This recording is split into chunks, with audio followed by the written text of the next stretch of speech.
YouTube എന്നാണ് ഇവന്മാർക്ക് പൈസ കൊടുക്കുന്നത് മതിയാക്കുന്നത് അന്ന് നിർത്തും ഇവന്മാർ വീഡിയോ. അവ എപ്പോഴെങ്കിലും ഒരു കാലം ഉണ്ടാവണേ യൂട്യൂബ് ഇവർക്ക് പൈസ കൊടുക്കണം, നിർത്തണേ, നമുക്കിതൊന്നും കണ്ട് സഹിക്കാൻ വയ്യ. ഇങ്ങനെ ഒരു കമൻറ്റ് നിങ്ങൾ കണ്ടിട്ടുണ്ടാവുമോ? കണ്ടിട്ടുണ്ടാവും. ചിലവരുടെയൊക്കെ വീഡിയോകളുടെ താഴെ ഇത് കണ്ടിട്ടുണ്ടാവും. മിക്ക വീഡിയോസിൻ്റെ താഴെ ഞാൻ കണ്ടിട്ടുണ്ട്. എൻ്റെ വീഡിയോസിൻ്റെ താഴെ വന്നിട്ടുണ്ടോ നിനക്കൊക്കെ പൈസ തരുന്നു നിർത്തി കഴിഞ്ഞാൽ തീരുമല്ലോ, സഹിക്കണ്ടല്ലോ നിന്നെയൊക്കെ എന്നൊക്കെയുള്ള കമൻറ്റുകൾ ബിഗ് ബോസ് സമയത്തൊക്കെ ഞാൻ കേട്ടിട്ടുണ്ട്. അപ്പോൾ ഇത് സോഷ്യൽ മീഡിയ എന്ന് പറഞ്ഞ സംഭവം നമുക്ക് ഒരു നിമിഷം അല്ലെങ്കിൽ ഒരു നേരം പോലും സോഷ്യൽ മീഡിയ ഇനി ഇല്ല, സോഷ്യൽ മീഡിയ തീർന്നു, നമുക്ക് പഴയ ടി വിയിലേക്ക് പോവാം, അല്ലെങ്കിൽ ടി വിയിൽ നമുക്ക് കേബിൾ മാത്രം കണ്ട് പത്രം മാത്രം വായിച്ച് നമുക്ക് വാർത്ത, അതായത് പണ്ടത്തെ ദൂരദർശൻ വാർത്ത മാത്രം വായിച്ചൊരു ലോകത്തേക്ക് നമുക്ക് ഇപ്പം സങ്കല്പിക്കാൻ കഴിയുമോ? നമ്മൾ വെറുതെ ആശ്വാസിച്ച് പറയൂ പണ്ടത്തെ അതാണെന്നല്ല, പക്ഷേ എന്നാലും ഒരു നിമിഷം പോലും സോഷ്യൽ മീഡിയ ഇല്ലാണ്ട് ഇപ്പോൾ ഇരിക്കാൻ സാധിക്കും. ഈ സോഷ്യൽ മീഡിയ കൊണ്ട് പലരുടെയും ജീവിതങ്ങൾ നശിക്കുന്നുണ്ടോ? പലരുടെയും ജീവിതങ്ങൾ, അതായത് ഫാമിലികൾ, അതായത് പലരുടെയും കുടുംബത്തിനകത്ത് കയറി സോഷ്യൽ മീഡിയ കളിച്ച് അവരുടെ കുടുംബം നശിപ്പിക്കുക. പിന്നെ മനഃപൂർവ്വം നെഗറ്റീവ് ആവാൻ വേണ്ടിയിട്ട്, ഹൈപ്പ് കിട്ടാൻ വേണ്ടിയിട്ടും സോഷ്യൽ മീഡിയയിൽ കയറി കളിക്കുക. സോഷ്യൽ മീഡിയ കൊണ്ട് വളർന്നവരുണ്ട്, സോഷ്യൽ മീഡിയ കൊണ്ട് നശിച്ചവരുണ്ട്. എന്താണ് നിങ്ങളുടെ അഭിപ്രായം? എന്തായാലും നിങ്ങൾ ഇതിന് കമൻറ്റ് ചെയ്യും എന്ന് എനിക്കറിയാം. കാര്യം അങ്ങനെയുള്ള ടോപ്പിക്കാണിത്. അങ്ങനത്തെ ടോപ്പിക്കുകളാണ് ഇപ്പം നടന്നുകൊണ്ടിരിക്കുന്നത് അല്ലേ? അപ്പോൾ നമുക്ക് സോഷ്യൽ മീഡിയയെക്കുറിച്ച് തന്നെ ചർച്ച ചെയ്യാം. ഞാൻ യൂട്യൂബ് ചാനൽ തുടങ്ങിയിട്ട് ഒരു 6 കൊല്ലം ആയി. 2019 എനിക്ക് ബിഗ് ബോസ് മനു ടോക്സിന് മുന്നേ വേറൊരു ചാനലുണ്ടായിരുന്നു കേട്ടോ. ആ ചാനൽ ഒരു 19,000 സബ്സ്ക്രൈബേഴ്സ് ഞാൻ ഉണ്ടാക്കിയിട്ടുണ്ട്. ഗാർഡനിങ് വീഡിയോ ഒക്കെ ചെയ്തിട്ടൊക്കെ ഉണ്ടാക്കിയത്. അത് കഴിഞ്ഞിട്ടാണ് ബിഗ് ബോസിൻ്റെ റിവ്യൂ സ്റ്റാർട്ട് ചെയ്തത്. എന്തായിരുന്നാലും ആ സമയത്ത് എനിക്കെന്ന് പറഞ്ഞാൽ കുഞ്ഞു അതായത് 200 വ്യൂസ് 100 വ്യൂസിലൊക്കെയാണ് ഞാൻ സ്റ്റാർട്ട് ചെയ്തത് ബിഗ് ബോസ് മനു ടോക്സ്. അല്ലാതെ തുടക്കമേ 1,00,000 വ്യൂ ഒന്നും ഉണ്ടായിരുന്നില്ല. കാര്യം ഞാൻ വലിയ സെലിബ്രേറ്റ് ചെയ്യുന്നില്ല, സാധാരണക്കാരാണ്. അപ്പം ഒരു യൂട്യൂബ് ചാനലെങ്കിലും എല്ലാവരും ഒന്ന് ക്രിയേറ്റ് ചെയ്ത് നോക്കിയിട്ടുണ്ടാവും. എങ്ങനെയെന്നാണ് എനിക്കൊരു യൂട്യൂബ് ചാനൽ എല്ലാവരും ചെയ്തിട്ടുണ്ടാവും. ഈ ജിയോ വന്ന ശേഷമാണ് നമുക്ക് ഈ സോഷ്യൽ അല്ലെങ്കിൽ നെറ്റ് ഇത്ര ലാവിഷായിട്ട് നമുക്ക് ഉപയോഗിക്കാൻ പറ്റുക. അതിന് ശേഷമാണ് നമ്മൾ യൂട്യൂബ്, ഫേസ്ബുക്ക് ഇതൊക്കെ നമുക്ക് അല്ലെങ്കിൽ 1 GB വെച്ചുകൊണ്ടാണ് നമ്മളൊക്കെ ഇരുന്നത് ഒരു മാസം. ഓർമ്മയില്ലേ ആ ഒരു കാലം? 2020 കോവിഡ് വന്നു. കോവിഡ് സമയത്ത് ഫ്ലറിഷായ ചാനലുകൾ എത്രയുണ്ട്? 1 മില്യൺ അടിച്ച എത്രയോ യൂട്യൂബ് ചാനലുകളുണ്ടല്ലേ. അതിൽ ചില ചാനലുകളൊക്കെ ഇപ്പോൾ കാണാനില്ല, വളരെ വ്യൂസ് കുറഞ്ഞു, അവർ വേറെ ബിസിനസ്സിലൊക്കെ പോയി. ചിലവർ ഇപ്പോഴും 1 മില്യൺ കഴിഞ്ഞ ആൾക്കാർ ഇപ്പോഴും വീഡിയോസ് ഇട്ട്, പക്ഷെ പഴയ അത്ര റീച്ചില്ല. കാര്യം പുതിയ ആൾക്കാർ ഷോർട്ട് വീഡിയോസ്, പുതിയ സെലിബ്രിറ്റീസ് ചാനൽ തുടങ്ങി. അവരുടെ ഇതിനാണ് ഇരട്ടി സാധാരണക്കാരെക്കാട്ടിയും. പണ്ട് യൂട്യൂബ് വീഡിയോസൊക്കെ സാധാരണക്കാർക്കേ ഉണ്ടായിരുന്നുള്ളൂ. സാധാരണ വീട്ടമ്മമാർ അവരൊക്കെയാണ് യൂട്യൂബ് ചാനൽസിൽ ഒരു കുക്കറി ഷോയൊക്കെ ഇട്ട്, അവർക്കൊക്കെയാണ് പണ്ട് ആദ്യം അവരായിരുന്നു യൂട്യൂബേഴ്സ് ആയിരുന്നത്. പിന്നെ ഇപ്പോഴൊക്കെയല്ലേ നമ്മുടെ സെലിബ്രിറ്റീസ് വീട്ടിൽ നിന്ന്, കോവിഡിന് ശേഷമാണ് എല്ലാവരും വീട്ടിലിരുന്ന് സ്വന്തമായിട്ട് യൂട്യൂബ് ചാനൽ 4, 5, 6 ഒക്കെ തുടങ്ങി. ഒരു വീട്ടിൽ തന്നെ എല്ലാവർക്കും യൂട്യൂബ് ചാനൽ അല്ലേ. അവർക്ക് എല്ലാവർക്കും മില്യൺ വ്യൂസും ഒക്കെ ആയി. ഇതിൽ നിന്ന് അത്രയും വരുമാനം കിട്ടും എന്നുള്ളതൊക്കെ വന്നു കഴിഞ്ഞത്. പക്ഷെ വരുമാനം എന്ന് പറയുന്നത് എപ്പോഴും നമ്മുടെ വ്യൂസ് അനുസരിച്ച് നമുക്ക് അതിനകത്ത് എഫോർട്ട് ഇട്ടാലേ നമുക്ക് അതിനുള്ള വരുമാനം കിട്ടില്ല, വെറുതെ നമുക്ക് വരുമാനം കിട്ടില്ല. എന്നാൽ എല്ലാത്തിനും അതിൻ്റെ റിസ്ക് ഫാക്ടറുണ്ട്, ബുദ്ധിമുട്ടുകളുണ്ട്, എല്ലാം ഉണ്ട്. അപ്പം ഈ സോഷ്യൽ മീഡിയ ഉപയോഗിക്കാത്തവരായിട്ട് ഈ ലോകത്തിപ്പം ആരുമില്ല. ഏകദേശം ഒരു 99.09% ആൾക്കാർ സോഷ്യൽ മീഡിയ ഉപയോഗിക്കും. ബാക്കിയുള്ള കുറച്ച് പേരുണ്ട് സോഷ്യൽ മീഡിയ ഇഷ്ടമില്ലാത്ത ആൾക്കാർ, താല്പര്യമില്ലാത്ത ആൾക്കാരുണ്ട്. എൻ്റെ വീട്ടിൽ ഇപ്പോൾ എൻ്റെ അച്ഛനും അമ്മയൊന്നും അവരൊന്നും ഉപയോഗിക്കത്തില്ല. അവർ ടി വിയും കണ്ടിട്ടാണ് ഇരിക്കുന്നത്. അങ്ങനെയുള്ള ഒരുപാട് പേരുണ്ട് കേട്ടോ. ഉപയോഗിക്കാത്ത 1% ആൾക്കാർ ഇപ്പോഴും ഉണ്ട്. അത് തിരിഞ്ഞു നോക്കാത്ത ആൾക്കാരുണ്ട്. ഓക്കെ, അപ്പം പല രീതിയിലുള്ള കാര്യങ്ങൾ നമുക്ക് സോഷ്യൽ മീഡിയയിൽ കാണാം അല്ലേ. അതായത് വ്ളോഗിങ്, ഫസ്റ്റ് നമുക്ക് അത് നമ്മളിപ്പോൾ വ്ളോഗിങ് മാത്രം നോക്കിക്കഴിഞ്ഞാൽ നമുക്ക് വ്ളോഗ് മാത്രമേ കാണാൻ പറ്റൂ. നമ്മൾ മനസ്സിൽ ചിന്തിക്കുന്ന കാര്യമായിരിക്കും ഫോണിൽ വരുന്നത്. നിങ്ങൾക്കറിയാമല്ലോ എന്തൊക്കെ കാര്യങ്ങളാണ് ഉള്ളത് സോഷ്യൽ മീഡിയയിൽ. ഇപ്പോൾ ഉപ്പ് തൊട്ട് കർപ്പൂരം വരെ നമുക്കിപ്പോൾ കിട്ടും. ഇപ്പോൾ എനിക്കിപ്പോൾ ഒരു ഐസ്ക്രീം കഴിച്ചാൽ കൊള്ളാമെന്നുണ്ട്, നോ ഷുഗർ ഐസ്ക്രീം കഴിച്ചാലോ എന്ന് പറഞ്ഞു കഴിഞ്ഞാൽ നോ ഷുഗർ ഐസ്ക്രീം എന്ന് പറഞ്ഞ് മനസ്സിൽ വിചാരിക്കുമ്പോൾ തന്നെ അതാ വരും. ഫേസ്ബുക്ക് എടുക്കുകയാണെങ്കിൽ അതിൽ പരസ്യം വരും അല്ലേ. അതൊക്കെയാണ് ഇപ്പോൾ. അപ്പോൾ എയിലൊക്കെ വന്ന് നിൽക്കുകയാണ് അല്ലേ. ഭയങ്കര നമ്മൾ പറയുന്നതും കേൾക്കുന്നതും എല്ലാം, സംസാരിക്കുന്നത് വരെ അത് പിടിച്ചെടുക്കും ഫോൺ. നമ്മുടെ എല്ലാം നമ്മളെക്കാട്ടിയും കൂടുതൽ കാര്യങ്ങൾ നമ്മളെക്കാട്ടിയും നമ്മുടെ ഫോണിനറിയാം അല്ലേ.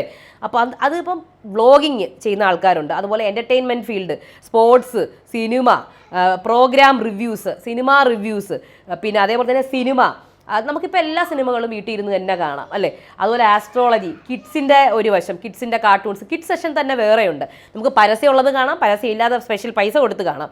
പിന്നെ സയൻസ്,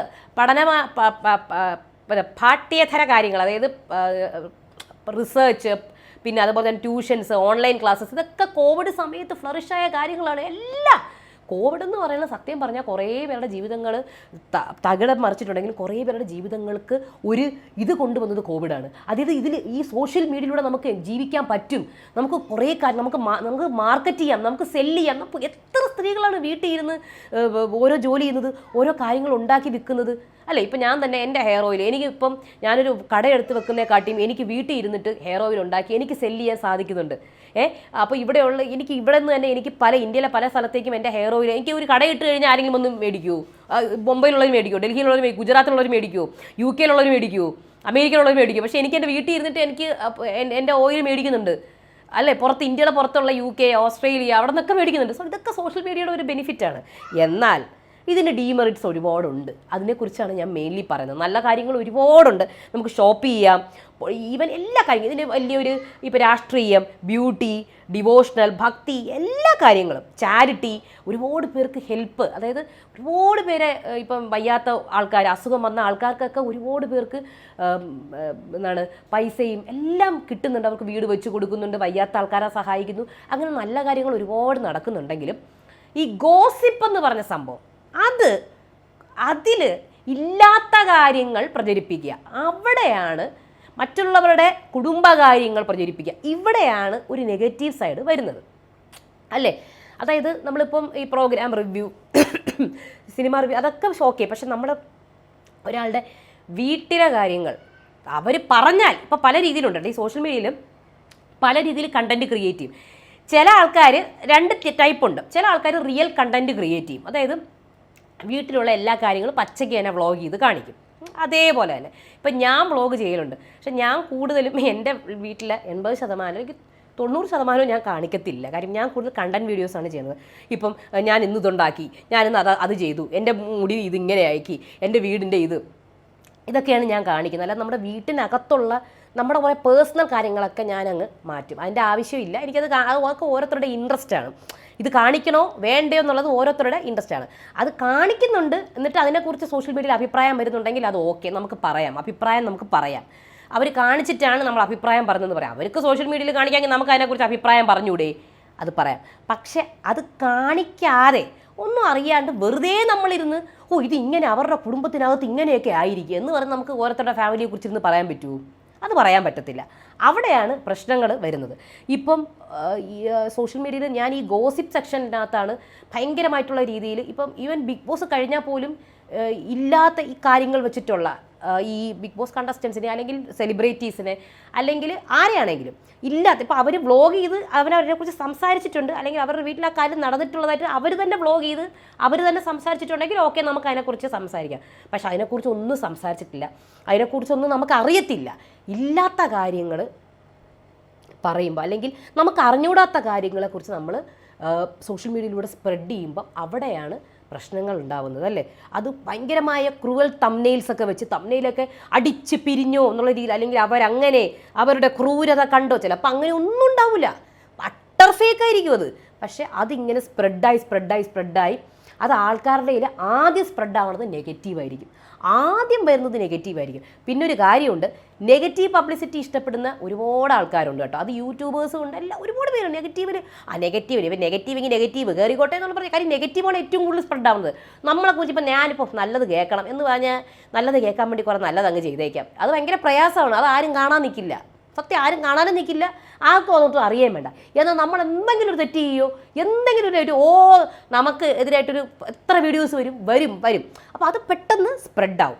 അപ്പോൾ അവിടെയാണ് പ്രശ്നങ്ങൾ വരുന്നത് അല്ലേ? ഇപ്പോൾ ഈ നെഗറ്റീവ് ഫെയിമിലൂടെ ഇഷ്ടപ്പെടുന്ന ആൾക്കാരുണ്ട്, നെഗറ്റീവ് മനഃപൂർവ്വം സ്ക്രിപ്റ്റ് ചെയ്ത് ചെയ്യുന്ന ആൾക്കാരും ഉണ്ട് കേട്ടോ. നിങ്ങൾക്കറിയാമല്ലോ, നിങ്ങൾക്ക് തന്നെ തോന്നി ഇതെന്തോ. ആദ്യമൊക്കെ നമ്മളൊക്കെ വിശ്വസിച്ചിരുന്നു, ഈ വ്ളോഗേഴ്സിൻ്റെ കാര്യമായാലും എല്ലാം ആദ്യമൊക്കെ നമ്മൾ വിശ്വസിച്ചിട്ടുണ്ടായിരുന്നു, അയ്യോ കഷ്ടവരെ. പിന്നെ നമുക്ക് മനസ്സിലായി ഇതിപ്പോൾ കാര്യം നമ്മൾ കുറേ കണ്ട്, ഇപ്പോൾ 10 കൊല്ലം ആയല്ലോ ഏകദേശം. അപ്പോൾ നമുക്ക് ഏകദേശം മനസ്സിലായി ഇതൊക്കെ ചുമ്മായാണ്, ഇതൊക്കെ വെറുതെ സ്ക്രിപ്റ്റഡ് ആണ്, വെറുതെ ഇല്ലാത്ത കാര്യങ്ങളൊക്കെ വെച്ച് നമ്മൾ കുറച്ച് ശ്രദ്ധ ആകർഷിക്കാനും ആൾക്കാർ ചാനലിനകത്ത് കയറാനും ഒക്കെ വേണ്ടിയിട്ടായിരിക്കാം എന്നൊക്കെ ഇപ്പം നമുക്ക് മനസ്സിലാവും. പിന്നെ ചിലത് ജെനുവിനായിട്ട് നെഗറ്റീവായി പോകുന്ന ആൾക്കാരുണ്ട്. അതായത് അവരുടെ ലൈഫിൽ ഇങ്ങനെ സംഭവിച്ചു പോയി എന്ന് അവർ വന്ന് പറയും. അത് ചിലപ്പോൾ റിയൽ ആയിട്ടുള്ള കാര്യമായിരിക്കും, അത് നെഗറ്റീവോ അങ്ങനെ ആണല്ലോ എന്നൊക്കെ പറഞ്ഞ് നെഗറ്റീവായി പോയ ആൾക്കാരുണ്ട്, നെഗറ്റിവിറ്റിയിലൂടെ വളരാൻ ആഗ്രഹിക്കുന്ന ആൾക്കാരുണ്ട്. പിന്നെ ഇപ്പോൾ നമ്മുടെ രേണുവിൻ്റെ കാര്യം പറയുകയാണെങ്കിൽ രേണുവിൻ്റെ നെഗറ്റീവാണ് രേണുവിൻ്റെ വിജയം. രേണു ഏറ്റവും കൂടുതൽ ഇപ്പോഴും നിൽക്കുന്നത് കാരണം നെഗറ്റീവാണ്. എന്തെങ്കിലും അവിടെ ഇവിടെയൊക്കെ ഏതൊക്കെയോ ഒരു ഇതുണ്ടാവും ബിറ്റുകൾ, അത് ഫുൾ നെഗറ്റീവായിരിക്കും. അത് ആ വീഡിയോ കാണുമ്പോൾ തന്നെ അത് ഫുൾ നെഗറ്റീവ്, അത് നെഗറ്റീവായിട്ട് തന്നെ സ്പ്രെഡ് ആവും. പിന്നെ അതിനെ വെച്ചിട്ട് 100 വീഡിയോസ് ഉണ്ടാവും, രേണു സുധി കണ്ടോ ഇങ്ങനെ അങ്ങനെ. അപ്പോൾ അത് സത്യം പറഞ്ഞാൽ രേണുവിനത് എനിക്ക് തോന്നുന്നു അത് പോസിറ്റീവായിട്ടുള്ളത് പോലെ എനിക്ക് തോന്നുന്നത് ആ നെഗറ്റീവ്. കാര്യം റീച്ച് കൂടിക്കൊണ്ടിരിക്കുക, റീച്ചാണ് അവരിപ്പോഴും ആ നെഗറ്റീവിൽ തന്നെ നിൽക്കുന്ന റീച്ച് ഉണ്ടാക്കുന്നത് പോലെ എനിക്ക് ഫീൽ ചെയ്തില്ല. ഈവൻ എക്സാമ്പിൾ ഞാൻ പറയാം, രാഖി സാവന്ത്. രാഖി 2 കൊല്ലം ഇവിടെ ഇല്ലായിരുന്നു, ഇന്ത്യയിൽ ദുബായിലും അവിടെയായിരുന്നു. അവിടെ പോയിട്ട് ഒരു ആക്ടിങ് ക്ലാസ്സോ എന്തോ വർക്ക്ഷോപ്പ് തുടങ്ങിയിട്ടുണ്ടായിരുന്നു, അതായത് ആക്ടിങ് വർക്ക്ഷോപ്പ്. അങ്ങനെ എന്തോ സംഭവമാണെന്ന് തോന്നുന്നുണ്ട്, എനിക്ക് കറക്റ്റ് അറിയില്ല. 2 കൊല്ലം അവരിവിടെ ഇല്ലാത്തതുകൊണ്ട് അവർ പെട്ടെന്ന് തിരിച്ചു വന്നു, അയ്യോ എൻ്റെ ടച്ചൊക്കെ പോയി, ദൈവമേ എന്നെ എല്ലാവരും മറന്നോ എന്നുള്ള രീതിയിൽ ആദ്യം കുറേ സംസാരിച്ചു. പിന്നെ കുറച്ച് നെഗറ്റീവ് ആവാൻ വേണ്ടിയിട്ട് കുറേ കാര്യങ്ങളൊക്കെ ചെയ്തു കൂട്ടി. ഡ്രസ്സിങ്ങിലാണെങ്കിലും ഭയങ്കര ഇതായിട്ടുള്ള ഡ്രസ്സിങ്, ആൾക്കാർക്ക് ഇഷ്ടപ്പെടാത്ത രീതിയിലുള്ള ഡ്രസ്സിങ് ഒക്കെ ഇട്ടിട്ട് മീഡിയാസിൻ്റെ മുന്നിൽ വരാൻ തുടങ്ങി. അങ്ങനെ വന്നപ്പോഴത്തേക്കും ഭയങ്കര നെഗറ്റീവായി, പിന്നെ ഇടയ്ക്ക് പോസിറ്റീവായി, പിന്നെ ഇപ്പോൾ സൂപ്പർ പോസിറ്റീവ്. ബിഗ് ബോസ് മറാത്തിയിൽ ഒടുക്കത്തെ എൻ്റർടൈനറായിട്ട് നിൽക്കുന്നു. സോ അങ്ങനെ നെഗറ്റീവിലൂടെ കയറി വരുന്ന ആൾക്കാരും നമ്മുടെ ഇടയിലുണ്ട്. ഇപ്പോൾ നടന്നുകൊണ്ടിരിക്കുന്നത് അമൃത അഭിരാമിയുടെ ആ ഒരു ഇഷ്യൂ ആണ്. ഇതാണ് അതിൽ നെഗറ്റീവ്. ഇല്ലാത്ത കാര്യങ്ങൾ നമ്മുടെ സോഷ്യൽ മീഡിയയിൽ സ്പ്രെഡ് ആവുന്നത് വളരെ എളുപ്പമാണ്, വളരെ ഇതായിട്ട്. അപ്പോൾ എനിക്ക് പറയാനുള്ളത്, നമ്മൾ ഇമാതിരിയുള്ള ഇത് ചെയ്യുമ്പോൾ, വീഡിയോസ് ചെയ്യുമ്പോൾ മറ്റുള്ളവരുടെ ഫാമിലിയുടെ അകത്തുള്ള കാര്യങ്ങൾ എടുത്തിടുമ്പോൾ നമ്മൾ ശ്രദ്ധിക്കേണ്ട കാര്യം, നാളെ നമ്മുടെ ഫാമിലീനെ ആരെങ്കിലും പറഞ്ഞാൽ നമുക്കെങ്ങനെ ഉണ്ടാവും എന്നുള്ളതും കൂടെ നമ്മൾ ആലോചിക്കണം. നാളെ നമ്മുടെ വീട്ടിൽ ഇരിക്കണം നമ്മുടെ അമ്മേനെയോ അച്ഛനെയോ സഹോദരങ്ങളെയോ വെച്ചിട്ട് നാളെ ഇതുപോലെ ഫേക്കായിട്ടുള്ള സംഭവങ്ങൾ സ്പ്രെഡായാൽ നമുക്കെന്ത് സംഭവം, നമ്മളെങ്ങനെ വിഷമിക്കും? താഴെയുള്ള കമൻറ്റുകൾ, താഴെ ഈ വീഡിയോ കാണുന്ന പ്രേക്ഷകരും ഒക്കെ അവർ പല വിധമാണ്. അവർക്ക് അങ്ങനെ പ്രത്യേകിച്ച് ഈ കമൻറ്റ് സെക്ഷൻ ഉണ്ടല്ലോ, അത് സത്യം പറഞ്ഞാൽ ഒരു പുകമറയാണ്. നിങ്ങൾ വിചാരിക്കും ഇപ്പം എൻ്റെ കൂടെ കുറേ സപ്പോർട്ട് ചെയ്യുന്ന ആൾക്കാരുണ്ടാവും, നാളെ അത് തിരിയും. നാളെ ഇപ്പം എന്തെങ്കിലും ഒരു വന്നു, നാളെ ഈ സപ്പോർട്ട് ചെയ്യുന്ന ആൾക്കാരെല്ലാവരും തിരിയും. അതൊരു നമ്മുടെ ഒരു ഫേക്ക് ഇതായിട്ടുള്ള ഇതാണ്. അതിൽ കുറച്ച് പേര് നമ്മുടെ സബ്സ്ക്രൈബേഴ്സ് ഉണ്ടെങ്കിൽ, അല്ലെങ്കിൽ നമ്മളെ ഇഷ്ടപ്പെടുന്ന ആൾക്കാരുണ്ടെങ്കിൽ, അതിൽ നിങ്ങൾക്ക് നോക്കിയപ്പോൾ എൻ്റെ ബിഗ് ബോസ് മല്ലു ടോക്സ് എന്ന് പറഞ്ഞാൽ എൻ്റെ ഈ ഒരു യാത്രയിൽ എന്നെ എന്തൊക്കെ പ്രശ്നം വന്നാലും എൻ്റെ കൂടെ നിൽക്കുന്ന സബ്സ്ക്രൈബേഴ്സ് 1, 2, 3 ഉള്ളൂ. അത്രേ ഉണ്ടാവുള്ളൂ. കുറച്ച് പേര്, ഒരു പിടി ആൾക്കാർ എൻ്റെ കൂടെ ഉണ്ട്, 1 പിടി ആൾക്കാർ, 1, 2 അല്ല അതിൽ കൂടുതലുണ്ട് കേട്ടോ. കാര്യം ഇത്രയും കൊല്ലത്തെ ആ ഒരു ജേണിയിൽ എൻ്റെ കൂടെ എന്ത് പ്രശ്നം വന്നാലും രേവതി നീ വിഷമിക്കേണ്ട, എല്ലാം ശരിയാവും, അല്ലെങ്കിൽ അമ്മമാരെ പോലെ മോളെ നീ വിഷമിക്കേണ്ട, നിന്നെ നമുക്ക് മനസ്സിലായി എന്ന് പറയുന്നത്. ചില സമയത്ത് ഭയങ്കരമായ നെഗറ്റീവായിട്ടുള്ള ഒരു ഇതൊക്കെ വരും എനിക്ക്. അപ്പോഴും എൻ്റെ കൂടെ കമൻറ്റ് സെക്ഷൻ മൊത്തം എന്നെ ഭയങ്കരമായ രീതിയിൽ സൈബർ ബിഗ് ബോസ് സമയത്ത് അറ്റാക്ക് ചെയ്താൽ പോലും എൻ്റെ കൂടെ നിൽക്കുന്ന, അയ്യോ വിഷമിക്കേണ്ട മോളെ, നീ അത് എനിക്കറിയാം നീ എന്താ പറയാനുള്ള കാരണം എന്ന് മനസ്സിലാക്കി നിൽക്കുന്ന കുറച്ച് പേരേ ഉള്ളൂ, ബാക്കി എല്ലാവരും തിരിയും. അതങ്ങനെയാണ്. നമ്മൾ ഇത് കണ്ടിട്ട് പോയി എനിക്ക് ഭയങ്കര സപ്പോർട്ടാണ് അങ്ങനെ വിചാരിക്കരുത്. കമൻറ്റ് സെക്ഷൻ എന്ന് പറയുന്നത് അങ്ങനെയാണ്. പ്രേക്ഷകർ അവരിങ്ങനെ, പിന്നെ നമ്മുടെ വീഡിയോ 1 ലക്ഷം പേര് കാണുന്നുണ്ടെങ്കിൽ വെറും 500 കമൻറ്റ്സേ താഴെ വരുന്നുള്ളൂ. ബാക്കിയുള്ള അത്രയും ആൾക്കാർ നമ്മുടെ വീഡിയോ കാണുകയാണ്. അവരുടെ അഭിപ്രായം ഒന്നും നമ്മൾ അറിയുന്നില്ല, മനസ്സിലായില്ല? അവരുടെ അഭിപ്രായം നമ്മൾ അറിയുന്നില്ല, അവർ കണ്ടുകൊണ്ടിരിക്കുക. അപ്പോൾ അത് ചിലപ്പോൾ അവർ ബാക്കി ഈ കമൻറ്റ്സ് മൊത്തം നെഗറ്റീവ് ആണെങ്കിലും ബാക്കി ഈ കണ്ടുകൊണ്ടിരിക്കുന്ന ആൾക്കാർ ചിലപ്പോൾ നമ്മുടെ കൂടെ സപ്പോർട്ടായിരിക്കും, മനസ്സിലായി? അപ്പം കമൻസിന് നമുക്ക് ഒരിക്കലും ഇതാകാൻ പറ്റില്ല. പക്ഷേ ഈ ന്യൂസ് സ്പ്രെഡ് ചെയ്യുന്നത് അത് സോഷ്യൽ മീഡിയയിൽ ഇപ്പോൾ ഉള്ളൊരു നെഗറ്റീവ് കാര്യമാണ്. ഇല്ലാത്ത കാര്യങ്ങൾ, ഫേക്ക് ന്യൂസുകൾ, കുടുംബത്തെ ബാധിക്കുന്ന കാര്യങ്ങൾ, അതിങ്ങനെ ഈ തംബ്നെയിൽ വരുമ്പോഴത്തേക്കുവേ നമ്മൾ ഈ ബിഗ് ബോസിൻ്റെ ഗെയിമൊക്കെ പറയണതും ഓക്കെ, പക്ഷെ നമുക്ക് ഈ ശരിക്കുള്ള ലൈഫിലുള്ള കാര്യങ്ങൾ എടുത്ത് വെച്ചിട്ട് അവളുടെ അച്ഛൻ അങ്ങനെ, ഇവരുടെ അമ്മ അങ്ങനെ എന്നൊക്കെ നമുക്ക് പറയാൻ പറ്റുമോ? അങ്ങനെ നമുക്ക് പറയാൻ നമുക്ക് ഒന്നെങ്കിൽ അവർ ആ വീഡിയോ ഇടണം, അവർ അതിൽ എൻ്റെ അച്ഛൻ എങ്ങനെയാണെങ്കിൽ എൻ്റെ അമ്മ ഇതാണ് എന്നൊരു വീഡിയോ ഇട്ട് കഴിഞ്ഞാൽ അവർ പറഞ്ഞത് ഇങ്ങനെയാണ് എന്ന് പറഞ്ഞിടാം. ഇല്ലാത്തത് വെച്ച് നമുക്ക് വല്ലതും ഇട്ട് കഴിഞ്ഞാൽ എന്ത് അധികാരത്തിലാണ് നമ്മളത് ഇടുക? അത് ഇടാൻ പാടുണ്ടോ?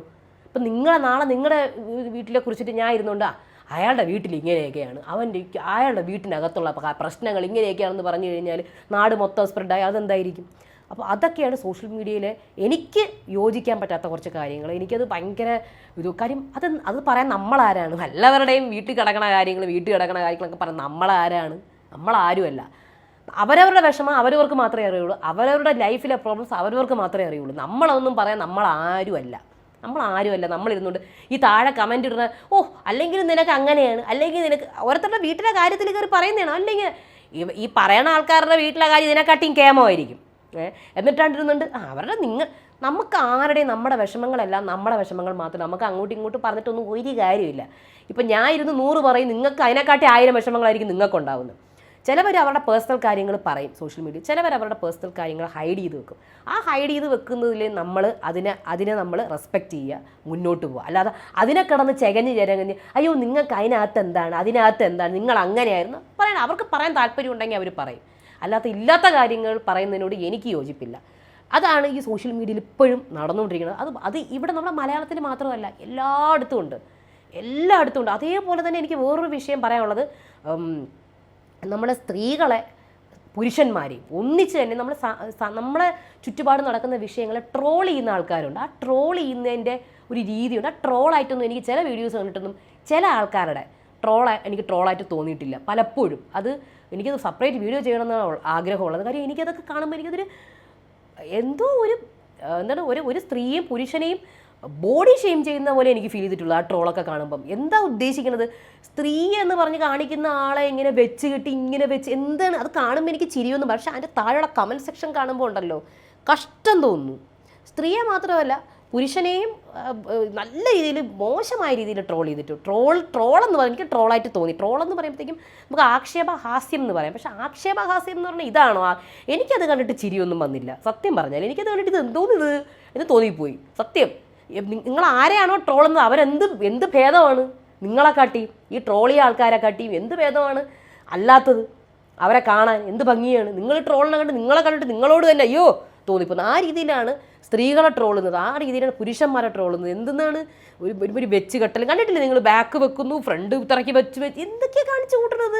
അപ്പം ഒരു സ്ത്രീയെ കാണിക്കുന്നത് ഇങ്ങനെ, പുരുഷനെ കാണിക്കുന്നത് ഇങ്ങനെ. ഞാൻ നോക്കുമ്പോൾ ഞാൻ വിളിച്ച സ്ത്രീകളെ മാത്രമാണ് ഇങ്ങനെ കാണിക്കണം എന്നാണ് വിളിച്ചത്. നോക്കുമ്പോൾ പുരുഷന്മാരെയും കാണിക്കുന്നുണ്ട്. അയ്യോ അത് അതിൻ്റെ അപ്പുറം.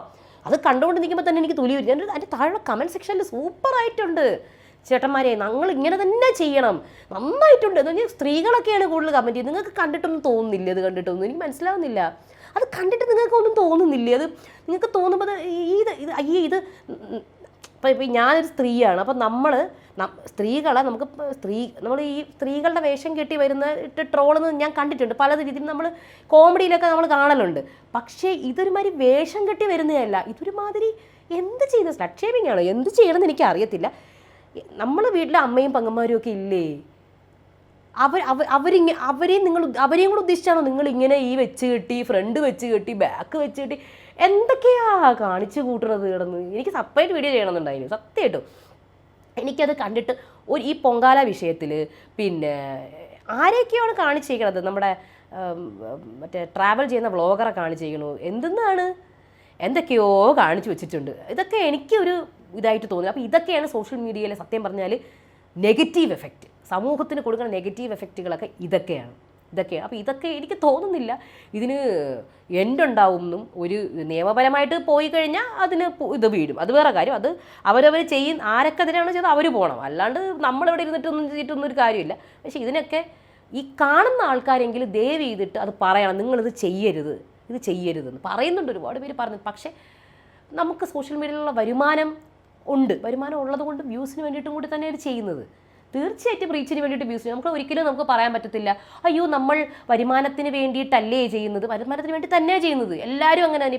ഇപ്പോൾ ബിഗ് ബോസ് റിവ്യൂ എല്ലാവരും ചെയ്യുന്നുണ്ട്, വരുമാനത്തിന് വേണ്ടി തന്നെ ചെയ്യുന്നത്. ഇപ്പം ബാക്കിയുള്ള ചാനൽ എല്ലാം ഇതൊരു സോഷ്യൽ മീഡിയ എന്ന് പറഞ്ഞാൽ അതിന് അത്രമാത്രം ആൾക്കാർ കാണുന്നുണ്ട്, അത്രമാത്രം ഇപ്പം ഏറ്റവും കൂടുതൽ ആൾക്കാർ കാണുന്നൊരു സ്ഥലമാണ്. അപ്പം അതിനകത്ത് തീർച്ചയായിട്ടും അത്രയും പരസ്യത്തിൻ്റെ ഇൻവെസ്റ്റ്മെൻ്റ് ഉണ്ട്. അപ്പോൾ തീർച്ചയായിട്ടും ആൾക്കാർ പ്രൊമോഷൻ ചെയ്യുന്ന ആൾക്കാരുണ്ടാവും, സ്പോൺസർഷിപ്പ് ചെയ്യുന്ന ആൾക്കാരുണ്ട്, നിങ്ങൾക്ക് ഇഷ്ടമുള്ള ആൾക്കാരുണ്ട്, ഇഷ്ടപ്പെടാത്ത. ഇപ്പോൾ ചിലതൊക്കെ ആണെങ്കിൽ ചില പ്രോഡക്ട്സുകളൊക്കെ ആണെങ്കിൽ നമ്മളത് ഒരു പ്രോഡക്റ്റ് തന്നെ ഒരാൾ തന്നെ 100 പ്രോഡക്റ്റ് പ്രൊമോഷൻ ചെയ്യുന്നുണ്ട്. അപ്പം ചില ആൾക്കാർ കമൻറ്റ് സെക്ഷനിൽ ചോദിക്കും, ബ്യൂട്ടി വ്ളോഗേഴ്സിനോടാണ് ചോദിക്കുന്നത്, ചേച്ചി ഞാനിതിൽ ഏത് യൂസ് ചെയ്യണം? ചേച്ചി ഓരോ തവണയും വന്നിട്ട് ഓരോന്നോരോന്നാണ് പറയുന്നത്. എനിക്ക് പാവം തോന്നിപ്പോകും കേട്ടോ. പാവങ്ങൾ അത് കേട്ടിട്ട് അതേപടി പോയി മേടിച്ച് യൂസ് ചെയ്യുന്ന ആൾക്കാരുണ്ട് കേട്ടോ. പാവം ചില ആൾക്കാർ കാണുക മാത്രമേ ഉള്ളൂ. ഞാൻ പറയുന്നത് ഈ ബ്യൂട്ടി ബ്ലോഗ്സൊക്കെ ബ്യൂട്ടി ടിപ്സ് ഉണ്ടെങ്കിൽ നിങ്ങൾ ചെയ്തു നോക്കുക. പക്ഷേ പ്രോഡക്റ്റുകൾ നിങ്ങൾക്കത് സ്പോൺസേർഡ് ആണെന്ന് അറിയുകയാണെങ്കിൽ കഴിയുന്നതും അതിൻ്റെ ഇതൊക്കെ കണക്ക് തന്നെ ആയിരിക്കും. കാര്യം ഞാനും ഉപയോഗിച്ചിട്ടുണ്ട്. എനിക്ക് വലിയ ചിലതൊക്കെ എനിക്ക് വലിയ എഫക്റ്റീവ് ഒന്നും ആയില്ല. എനിക്കിപ്പോഴും എൻ്റെ വീട്ടിൽ ഞാൻ ഉണ്ടാക്കുന്ന ബ്യൂട്ടി ടിപ്സാണ് എനിക്ക് ഉപയോഗപ്പെട്ടിട്ടുള്ളത് കേട്ടോ. ഏറ്റവും കൂടുതൽ ഞാൻ ചെയ്യുന്ന എൻ്റെ വീട്ടിലെ സാധനങ്ങൾ വെച്ച് ഞാൻ ചെയ്യുന്ന, അല്ലെങ്കിൽ എൻ്റെ ബുക്കിൽ നിന്ന് ഞാൻ പഠിച്ച ആയുർവേദത്തിൽ നിന്ന് ഞാൻ ഉണ്ടാക്കിയെടുത്ത അറിവിൽ നിന്ന് എനിക്ക് ഉപയോഗപ്പെട്ടിട്ടുള്ളത് സത്യമായിട്ടും. അപ്പം ഇതൊക്കെയാണ് സോഷ്യൽ മീഡിയയിലെ ചില നെഗറ്റീവ്സ് എന്ന് പറയുന്നത്. നിങ്ങൾക്ക് ഇനിയും ഉണ്ടെങ്കിൽ നമുക്ക് ഇനി ഈ ചർച്ച തുടരാം. താഴെ കമൻറ്റ് ചെയ്യുക. അടുത്ത വീഡിയോ ആയിട്ട് വരാം. അതുവരേക്കും ബായ്.